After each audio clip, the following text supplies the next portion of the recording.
कहना चाहिए menstruation cycle संभवतः इस दौरान प्रारंभ नहीं होती है। तो ये तीनों कहना चाहिए नेचुरली विधि है। पहला है संयम, सेकंड है बाह्य स्खलन और तीसरा है लैक्टेशन। ये प्राकृतिक है, इसमें कुछ करने की ज्यादा आवश्यकता नहीं है। इस विधि को अपनाने से ऑटोमेटिक क्या कंट्रोल हो जाएगा, बर्थ कंट्रोल हो जाएगा। आप लोगों को आवाज सुनाई दे रहा है जी और चित्र दिख रहा है। इसको मैं YouTube में भी ना डाल दूंगा, आप लोग उसमें और अच्छे से देख लेंगे। ठीक है, देखो ये हो गया प्राकृतिक। उसके बाद है दूसरा विधि आर्टिफिशियल। आर्टिफिशियल मतलब होता है कृत्रिम। आर्टिफिशियल मतलब होता है कृत्रिम। तो यहाँ पर कहना चाहिए कुछ ऐसा विधि अपनाएंगे जिससे कहना चाहिए बर्थ क्या हो जाएगा, जन्म दर कंट्रोल हो जाएगा। देखिए पहला है ओरल कॉन्ट्रासेप्टिव पिल्स, मतलब मुखीय निरोधक गोलियां। मुखीय निरोधक गोलियां मतलब माउथ से ली जाने वाली कुछ गोली होती है। ठीक है, इसके अंतर्गत कहना चाहिए कई कंपनी जो माला डी, माला एन, सहेली, मतलब ये सब कहना चाहिए गर्भ निरोधक गोलियां हैं। इन गोलियों में एस्ट्रोजन और प्रोजेस्टेरॉन नामक हार्मोन ही होता है। इन गोलियों में एस्ट्रोजन प्रोजेस्टेरॉन नामक हार्मोन ही होता है और ये हार्मोन शरीर के अंदर जाकर ओव्यूलेशन की क्रिया को रोक देता है, फर्टिलाइजेशन की क्रिया को रोक देता है। ठीक है, तो ये आर्टिफिशियल के अंतर्गत पहला है ओरल कॉन्ट्रासेप्टिव पिल्स, मतलब मुखी निरोधक गोलियां लेते हैं महिलाएं। सेकंड है IUCD। IUCD इसको शायद में इसी साल या फिर पिछले साल इसका फुल फॉर्म आया था, शायद पिछले साल है। IUCD का फुल फॉर्म 12वीं में 1 या 2 नंबर में, इसका फुल फॉर्म आप लोग देख लेंगे। इसका फुल फॉर्म होता है intra uterine contraceptive device. Intra uterine contraceptive device, इसके अंतर्गत कहना चाहिए एक ना कॉपर टी आती है। क्या आती है ये, कॉपर टी। ये कहना चाहिए ऐसे टी आकार की होती है और ये कहना चाहिए कॉपर की बनी होती है। ये टी आकार की होती है और कॉपर की बनी होती है, जिसके कारण इसका नाम दे दिया गया है कॉपर टी। ठीक है, ये जो कॉपर टी होती है उसको कहना चाहिए जो वही डक्ट होती है।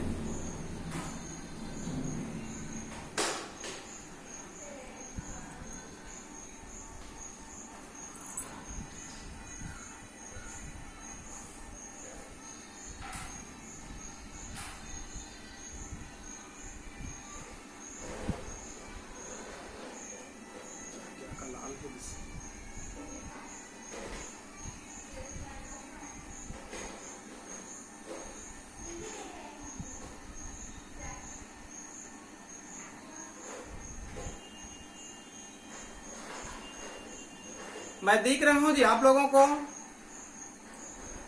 हेलो,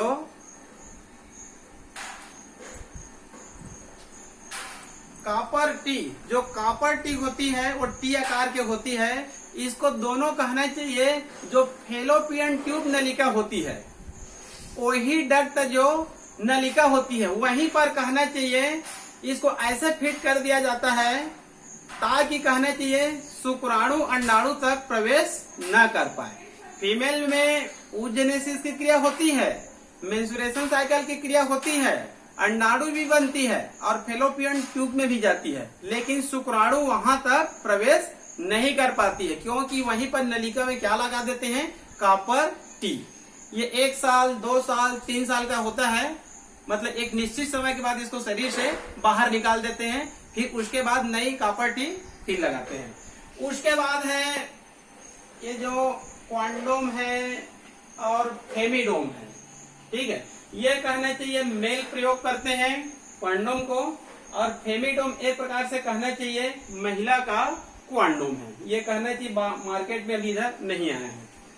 उसके बाद है इन दोनों का अधिकांश पूछा जाता है किसी न किसी सेट में 2 या 3 नंबर में, 2 या फिर 3 नंबर में। मैं लिख दिया हूं इसको वेसेक्टोमी और एक है ट्यूबेक्टोमी। एक है वेसेक्टोमी और एक है ट्यूबेक्टोमी। इसका हिंदी नाम देख लेंगे। वेसेक्टोमी मतलब होता है जो मेल होते हैं वो कहना चाहिए फैमिली प्लानिंग कराते हैं। जो मेल होते हैं वो कहना चाहिए फैमिली प्लानिंग कराते हैं। मतलब टेस्टिस, जो दोनों टेस्टिस होती है उसके ऊपर में कहना चाहिए स्पर्म डक्ट होती है, एक नलिका होती है। ठीक है, तो जो स्पर्म डक्ट होती है उसी को कहना चाहिए cut and tight. Cut and tight मतलब उसको काट कर क्या कर देते हैं, बांध देते हैं। तो टेस्टिस में स्पर्मेटोजेनेसिस क्रिया होती है, स्पर्म बनेंगे, लेकिन ऊपर ले जाने वाली जो नलिका है उसको कहना चाहिए काट कर बांध दिए हैं। तो कहना चाहिए वो फैलोपियन ट्यूब तक नहीं पहुंच पाती है। मतलब नर और मादा के बीच क्रॉसिंग होने के बावजूद ये स्पर्म अंडाणु तक नहीं पहुंच पाएगी, क्योंकि कहना चाहिए स्पर्म को ले जाने वाली जो नलिका है उसको क्या कर दिए हैं, कट एंड टाइट। इसको हम लोग विज्ञान शब्द में बोलते हैं वेसेक्टोमी। वेसेक्टोमी। उसके बाद है ट्यूबेक्टोमी। उसके बाद है ट्यूबेक्टोमी। ये कहना चाहिए महिलाओं में कहना चाहिए फैमिली प्लानिंग को अपनाया जाता है। जो फीमेल होती है उनके शरीर में कहना चाहिए उदर गुहा में 2 ओवरी होती है, ओवरी से एक एक नलिका निकलती है। इसमें कहना चाहिए 2 ओवरी होती है, ओवरी से एक एक कहना चाहिए नलिका निकलती है। उस नलिका को कट एंड टाइट, उस नलिका को कट एंड टाइट मतलब उसमें oogenesis की क्रिया भी होती है, ओहम भी बनती है। ठीक है, लेकिन कहना चाहिए शुक्राणु वहां तक प्रवेश नहीं कर पाएगा, क्योंकि जिस नलिका से शुक्राणु अंदर एंट्री करती है वहां पर कट एवं टाइट मतलब काट कर उसको क्या कर देते हैं, बांध देते हैं। तो इस विधि से कहना चाहिए अंडाणु और शुक्राणु का मिलन नहीं हो पाता है। इसका एक छोटा सा चित्र है, पुस्तक में देख लेंगे, और ये एमपी क्वेश्चन भी है। ये इसको पिछले साल ही इसको पूछा गया था, वेसेक्टोमी और ट्यूबेक्टोमी। क्लियर।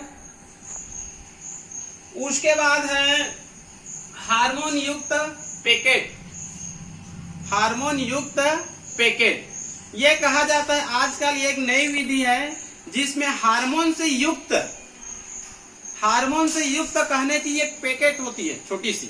इसको त्वचा को कहना चाहिए ऑपरेशन करके त्वचा में ही फिट करा देते हैं, और इसमें जो पैकेट में जो हार्मोन होती है रीस कर कहना चाहिए शरीर में जाती रहती है, और अंडाणु की निषेचन क्रिया को क्या कर देती है, ये रोक देती है। आजकल कहना चाहिए इसको इंजेक्शन द्वारा भी दिया जाता है फीमेल के शरीर में। इसमें कुछ हार्मोन ही होते हैं जो फर्टिलाइजेशन या ओव्यूलेशन की क्रिया को क्या कर देती है, रोक देती है। उसके बाद है MTP. MTP medical termination of pregnancy. Medical termination of pregnancy.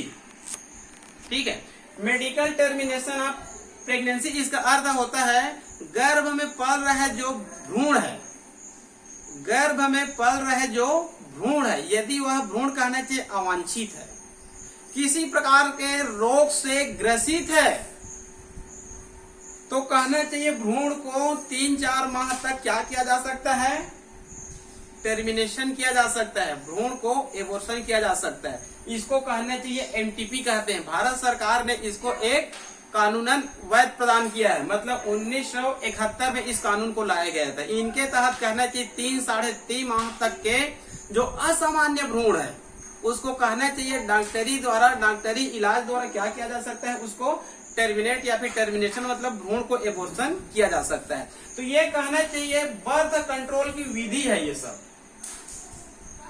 सब क्या है, ये बर्थ कंट्रोल की विधि। ये है नेचुरल और ये है आर्टिफिशियल। इसके पॉइंट को देख लेंगे और इसको पॉइंट देख लेंगे।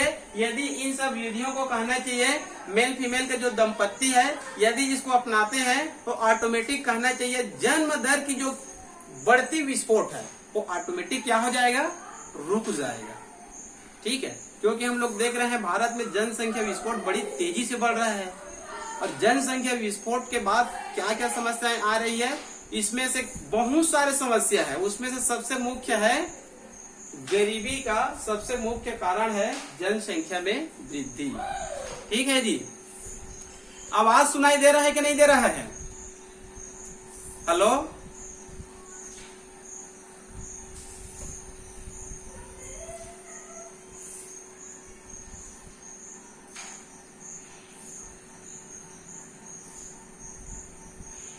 आवाज सुनाई दे रहा है जी विकास?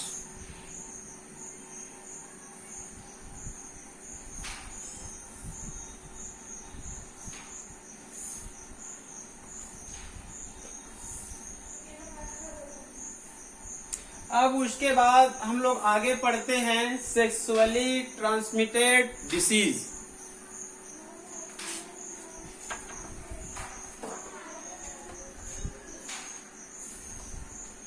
उसके बाद हम लोग आगे अध्ययन करेंगे एसटीडी। इसका शॉर्टकट नाम है एसटीडी। एसटीडी फुल फॉर्म को याद रख लेंगे आप लोग। एसटीडी सेक्सुअली ट्रांसमिटेड डिसीज, मतलब लैंगिक क्रिया द्वारा ट्रांसमिशन होने वाले रोग, लैंगिक क्रिया द्वारा आगे आने वाले पीढ़ी में फैलने वाले या संक्रमित होने वाले रोग। ठीक है, तो यहां पर कहना चाहिए मैं 6 रोगों का नाम लिख दिया हूं जो कहना चाहिए एसटीडी रोग के अंतर्गत आती है। जो एनसीईआरटी के बुक है उसमें कहना चाहिए 8 या 9 रोगों का वर्णन किया गया है। ठीक है, तो यहाँ पर मैं कम से कम कहना चाहिए 6 रोगों का आप लोगों को बताऊंगा जो किसके अंतर्गत आती है, एसटीडी मतलब सेक्सुअली ट्रांसमिटेड डिसीज के अंतर्गत। ठीक है, तो पहला देखते हैं एड्स। पहला देखते हैं हम लोग एड्स। इसका फुल फॉर्म होता है एक्वायर्ड इम्यूनो डेफिशिएंसी सिंड्रोम। इसका फुल फॉर्म आप लोग याद रख लेंगे। इसका फुल फॉर्म होता है acquired immuno deficiency syndrome, AIDS. इस रोग की खोज सबसे पहले अमेरिका में की गई थी। इस रोग की खोज सबसे पहली बार अमेरिका में की गई थी 1981 में। उसके बाद भारत में कहने चाहिए इस रोग की खोज 1986 में की गई, चेन्नई में एक महिला में। ठीक है, और ये रोग होने का सबसे मुख्य कारण होता है वायरस। इस रोग का होने का सबसे मुख्य कारण क्या होता है, वायरस। इस वायरस का नाम है HIV। इस वायरस का नाम है HIV। इसका फुल फॉर्म होता है ह्यूमन इम्यूनो डेफिशिएंसी वायरस। यहाँ पर एक डी होती है जो विलुप्त है, लिखते समय HIV भी लिखेंगे, लेकिन जब फुल फॉर्म बताएंगे तो ह्यूमन इम्यूनो डेफिशिएंसी वायरस। और इसका फुल फॉर्म होता है acquired immuno deficiency syndrome. Clear? अब ये कहना चाहिए, मान लो किसी व्यक्ति को कहना चाहिए एड्स रोग हो गए है, मान लो किसी व्यक्ति को कहना चाहिए एड्स रोग हो गए है, तो उस एड्स रोग के कारण उस व्यक्ति की तुरंत मृत्यु नहीं होती है। एड्स रोग के कारण व्यक्ति की तुरंत मृत्यु नहीं होती है, बल्कि ये जो HIV नामक वायरस है उस व्यक्ति के शरीर में चुपचाप शांत पड़ी रहती है लगभग 8-10 सालों तक। लेकिन ये शांत तो पड़ी रहती है, लेकिन ये इस बीच में हमारे शरीर में कहना चाहिए हेल्पर टी सेल्स पाई जाती है। हमारे शरीर में क्या पाई जाती है, हेल्पर टी सेल्स। ये हेल्पर टी सेल्स क्या कार्य करती है हमारे शरीर में? हमारे शरीर में एक और सेल्स होती है, उसको हम लोग बोलते हैं बी सेल्स। उसको बोलते हैं हम लोग बी सेल्स। बी सेल्स हमारे शरीर में कहना चाहिए एंटीबॉडी का निर्माण करता है। बी सेल्स हमारे शरीर में एंटीबॉडी का क्या करता है, निर्माण करता है। लेकिन बी सेल्स एंटीबॉडी का निर्माण तो करता है, लेकिन इसको सहायता कौन प्रदान करता है एंटीबॉडी निर्माण करने के लिए? Helper T cells. इसी कारण इसका नाम दिया गया हेल्पर, सहायक। हेल्पर टी सेल्स ही एक ऐसी कोशिका है जो बी सेल्स को सहायता प्रदान करता है। किस लिए सहायता प्रदान करता है? कि एंटीबॉडी का निर्माण करने के लिए। तो आप कह रहे हैं कि ये जो HIV वायरस है, ये जो HIV वायरस है, इस हेल्पर टी सेल्स को इस 8 से 10 सालों के बीच में धीरे धीरे क्या करती रहती है, उसको नष्ट करती रहती है। तो आगे चलकर हेल्पर टी सेल से क्या हो गया, नष्ट हो गया। अब बी सेल से भी एंटीबॉडी का निर्माण नहीं कर पाएगा। उसके बाद कहना चाहिए उस व्यक्ति को, HIV से ग्रसित व्यक्ति को कोई भी छोटा मोटा रोग होता है, कोई भी छोटा मोटा रोग होगा तो उस व्यक्ति की क्या हो जाएगी, मृत्यु हो जाएगी। क्योंकि उनके शरीर में जो इम्यून सिस्टम था, उनके शरीर में जो रोग प्रतिरोधक क्षमता था, वो टोटल धीरे धीरे क्या हो गया, समाप्त हो गया। क्योंकि शरीर में इम्यून सिस्टम किसके कारण होती है, बी सेल्स और टी सेल्स, बी सेल्स और टी सेल्स। ये जो बी सेल्स होता है ये एंटीबॉडी का निर्माण करेगा और टी सेल्स उसको सहायता प्रदान करेगा। जिसके शरीर में जितना एंटीबॉडी का निर्माण होगा उनके शरीर में उतने ही क्या पाई जाती है, इम्यून सिस्टम स्ट्रांग होती है। मतलब रोग प्रतिरोधक क्षमता क्या होती है, स्ट्रांग होती है। तो जिसका कहना है कि रोग प्रतिरोधक क्षमता कम हुआ तो उस व्यक्ति की किसी भी रोग के कारण क्या हो जाती है, मृत्यु हो जाती है। तो एड्स में कहना चाहिए यही क्रिया होती है। क्लियर। एड्स का कहना चाहिए कुछ सिम्टम्स देखेंगे, करेक्टर देखते हैं। मतलब एड्स से पीड़ित व्यक्ति में क्या क्या सिम्टम्स दिखाई देंगे।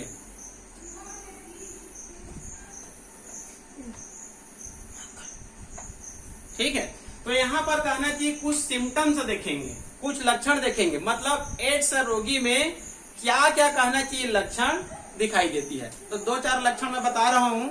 ठीक है, जैसे कि कोई किसी भी व्यक्ति में एड्स का लक्षण हो सकता है। सबसे 2-3 प्रमुख लक्षण बता रहा हूं। वेट में कमी आना, वेट में कमी आना। किसी व्यक्ति में कहना चाहिए एड्स रोग है तो उनके वेट में बड़ी तेजी से कमी आती है, यहाँ तक कि 10% कमी आती है। कुल वजन का 10% में कमी आ जाती है। दूसरा महत्वपूर्ण इसका सिम्टम्स होता है जो लिम्फेटिक ग्लैंड से होती है, उसमें सूजन आ जाती है, जिसके कारण यहाँ आसपास में कहना चाहिए सूजन दिखाई देती है। अन्य लक्षण है बार बार ज्वर का आना, बार बार ज्वर का आना। उसके बाद कहना चाहिए कमजोरी लगना, माउथ में छाले बनना, रात्रि में पसीने आना। ये सब कहना चाहिए कॉमन लक्षण है। ज्वर का आना, कमजोरी लगना, माउथ में छाले का बनना, रात्रि में पसीने का आना, वेट में कमी होना, लिम्फेटिक ग्लैंड्स में सूजन आना। ये सब कहना चाहिए एड्स के क्या है, ये करेक्टर है, लक्षण है, सिम्टम्स है। ठीक है। उसके बाद ट्रांसमिशन, मतलब इनका संक्रमण कैसे होगा, एक व्यक्ति से दूसरे व्यक्ति में कैसे फैलता है। ठीक है, तो इनका कहना चाहिए ट्रांसमिशन मुख्य रूप से कई कारण है, जिसमें 3-4 कारण बता रहा हूं। एक है कहना चाहिए होमोसेक्सुअल। होमोसेक्सुअल मतलब एक ही कहना चाहिए मेल का मेल या फीमेल का फीमेल के बीच, जिसको हम लोग कहना चाहिए होमोसेक्सुअल कहते हैं। तो कहना चाहिए होमोसेक्सुअल नहीं होना चाहिए। दूसरा है ट्रांसमिशन का मुख्य कारण किसी भी व्यक्ति का, चाहे मेल हो चाहे फीमेल हो, एक से अधिक व्यक्तियों के साथ में उसका लैंगिक संपर्क नहीं होना चाहिए। चाहे मेल हो चाहे फीमेल हो, एक से अधिक व्यक्तियों के साथ में लैंगिक संपर्क नहीं होना चाहिए। अगला है एक ही सुई का बार बार प्रयोग करना। ब्लड डोनेशन करते समय HIV टेस्ट नहीं कराना। इन सब कारणों से कहना चाहिए फीमेल से उनके कहना चाहिए गर्भ में पड़ रहे जो भ्रूण होती है वो भी क्या हो सकती है, संक्रमित हो सकती है। तो ये कहना चाहिए ये ट्रांसमिशन है, ये संक्रमण। क्लियर। उसके बाद है कंट्रोल। कंट्रोल में जस्ट जो ट्रांसमिशन है जस्ट उसको क्या कर देना है, उल्टे क्रम में बताना है आपको। मतलब कंट्रोल में जानना है होमोसेक्सुअल नहीं होना चाहिए, एक से अधिक व्यक्तियों के साथ में लैंगिक संपर्क नहीं होना चाहिए, एक ही सुई का बार बार प्रयोग नहीं करना चाहिए। Blood donation, organ donation, organ transplantation, उस ऑर्गन ट्रांसप्लांटेशन या फिर ब्लड ट्रांसप्लांटेशन के पहले क्या करना चाहिए, HIV टेस्ट करा लेना चाहिए। यदि ऐसा होता है तो ट्रांसमिशन की क्रिया क्या हो जाएगी, रुक जाएगी। क्लियर। आगे है उसके बाद टेस्ट, मतलब किसी को मान लो एड्स है कि नहीं, ये तो केवल सिम्टम्स है, सिम्टम्स में पता नहीं चलेगा कि एड्स है कि नहीं है। उसके लिए कहना चाहिए टेस्ट किया जाता है, परीक्षण किया जाता है। तो उसके लिए बहुत ही कहना चाहिए पॉपुलर टेस्ट है, इसको कहते हैं एलिसा टेस्ट। ELISA पिछले साल इसका फुल फॉर्म आया था 12वीं में, एलिसा का फुल फॉर्म। ठीक है, तो एलिसा का फुल फॉर्म होता है एंजाइम लिंक्ड इम्यूनोसॉर्बेट असे। एंजाइम लिंक्ड इम्यूनोसॉर्बेट असे, इसका फुल फॉर्म याद रख लेंगे आप लोग। HIV टेस्ट है ये, इसको एलिसा टेस्ट कहा जाता है। ठीक है, तो इस एलिसा टेस्ट में भी संपूर्ण कंफर्मेशन नहीं होता है कि व्यक्ति को एड्स है कि नहीं है। इसमें केवल क्या प्रतीत होती है, एक संभावना 50-60%। यदि एलिसा टेस्ट में पॉजिटिव आ गया, एक संभावना व्यक्त हो रहा है, तो फिर उसका कहना चाहिए वेस्टर्न ब्लॉटिंग टेस्ट किया जाता है। कौन सा टेस्ट किया जाता है, वेस्टर्न ब्लॉटिंग टेस्ट किया जाता है। तो इस टेस्ट में ही कहना चाहिए 100% कंफर्मेशन होगा कि व्यक्ति को एड्स है कि नहीं है। ठीक है, यहीं पर कहना चाहिए 3 शब्द आती है, उसके बारे में थोड़ा सा बता देता हूँ। इसको कई बार कहना चाहिए नीट में पूछा जाता है, PMT भी इसको पूछा जाता है। 3 शब्द है, एक है वेस्टर्न ब्लॉटिंग टेस्ट और एक है साउथर्न ब्लॉटिंग टेस्ट और एक है northern blotting test. Western, southern, northern. ठीक है, ये लगभग दिशा को व्यक्त कर रहा है। वेस्टर्न मतलब पश्चिम, साउथर्न मतलब साउथ से बना हुआ है दक्षिण, और नॉर्दर्न मतलब नॉर्थ से बना हुआ है उत्तर। ठीक है, तो कहना चाहिए वेस्टर्न ब्लॉटिंग टेस्ट किस लिए किया जाता है, एड्स के टेस्ट के लिए। लेकिन इसमें किसका टेस्ट होता है, ये सब पुस्तक में नहीं मिलेगा ये। ठीक है, ये सब कहना चाहिए आप गूगल के माध्यम से या फिर उच्च स्तरीय पुस्तक में मिलेगा। वेस्टर्न ब्लॉटिंग टेस्ट में याद रख लेंगे प्रोटीन का टेस्ट किया जाता है। वेस्टर्न ब्लॉटिंग टेस्ट में किसका टेस्ट किया जाता है, प्रोटीन का। और उसके बाद कहना चाहिए साउथर्न टेस्ट में आप लोग याद रख लेंगे DNA का टेस्ट किया जाता है। और एक है नॉर्दर्न टेस्ट, इसमें कहना चाहिए RNA का टेस्ट किया जाता है। ठीक है जी, वेस्टर्न ब्लॉटिंग टेस्ट में कहना चाहिए प्रोटीन का टेस्ट किया जाएगा, साउथर्न ब्लॉटिंग टेस्ट में DNA का टेस्ट किया जाएगा, और नॉर्दर्न ब्लॉटिंग टेस्ट में कहना चाहिए RNA का टेस्ट किया जाता है। ये कहना चाहिए ऑब्जेक्टिव के लिए है, PMT या फिर नीट वगैरह के लिए। उसके बाद है ट्रीटमेंट, उपचार। वर्तमान में कहना चाहिए एड्स और कैंसर। वर्तमान समय में कहना चाहिए एड्स और कैंसर दोनों लाइलाज बीमारी है। कैंसर भी एक लाइलाज बीमारी है। यदि प्रारंभिक तौर पर कहना चाहिए कैंसर का पता चल गया, तो जो कहना चाहिए दर्द विहीन गांठें होती हैं, मतलब कैंसर होती है, उसको काट कर मतलब सर्जरी करके उसको अलग कर दिया जाता है प्रारंभिक तौर पर। तो प्रारंभिक तौर में पता चल गया तो ऑपरेशन से कहना चाहिए कुछ इलाज है, बाद में उसका भी कोई इलाज नहीं है। लेकिन एड्स का कहना चाहिए अभी